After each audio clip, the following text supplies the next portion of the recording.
Hello everyone, welcome back to JB education point. তো সবাইকে আবারও জেবি এডুকেশন পয়েন্টের পক্ষ থেকে স্বাগত জানাই। তো দেখো, আমরা বছরের শুরুতে 24 সালের শুরুতে দেখেছিলাম বেশ কয়েকটি নোটিশ পাবলিশ হতে পিএসসি তরফ থেকে, মিসলেনিয়াস ও ক্লার্কশিপ। তো সেগুলি আবার নতুন করে এই 25 সালের হয়তো শুরুতেই সেগুলো দেখতে পাবো। সেই রকম ধরনের শর্টকাট একটা নোটিশ পাবলিশ হয়েছে 2024 সালের ডিসেম্বরে। তো সেই নোটিশটি দেখে নাও, কী নোটিশ পাবলিশ হয়েছে পিএসসি তরফ থেকে। Public service commission West Bengal, miscellaneous service recruitment examination 2024। তো এই নোটিশে কী বলা আছে দেখো, the public service commission West Bengal will hold the miscellaneous service recruitment examination 2024 on the result of which recruitment will be made to certain post under government of West Bengal। এখানে দেখো, PSC তরফ থেকে আবার করে নতুন করে রিক্রুটমেন্ট জারি করেছে 2024 সালে মিসলেনিয়াসের।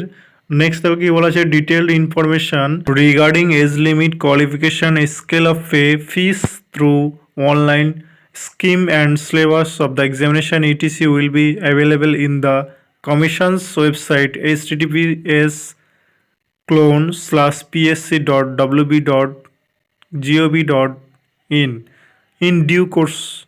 Candidates intending to apply for the post are requested to visit the Commission's website regularly for updates, including the schedule for commencement and closing date of online submission.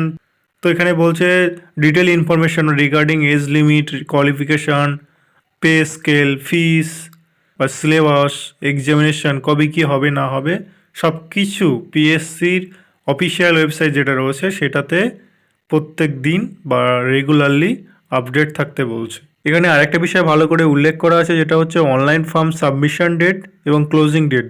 তো অনলাইন ফর্ম সাবমিশন ডেটটা কত তারিখে হবে এবং closing ডেটটা কত তারিখে close হবে, তো সেগুলো সম্পর্কে জানতে হলে বা অবগত হতে হলে অবশ্যই পিএসসির অফিসিয়াল ওয়েবসাইটে গিয়ে জানতে হবে এবং আপডেট থাকতে হবে প্রতিনিয়ত।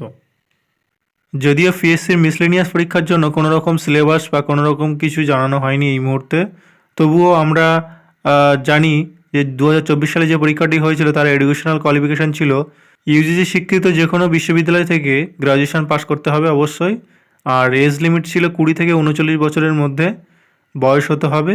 এছাড়া সংরক্ষিত শ্রেণীর প্রার্থীদের জন্য অবশ্যই বয়সের ছাড় থাকে, এটা সবাই জানো। আর পরীক্ষাটি হয় 3টি ধাপে, যেটি প্রথমটি হলো প্রিলি, দ্বিতীয়টি হলো মেন, তৃতীয়টি হলো পার্সোনালিটি টেস্ট অর্থাৎ ইন্টারভিউয়ের পরে নিয়োগ প্রক্রিয়া সম্পন্ন হয়।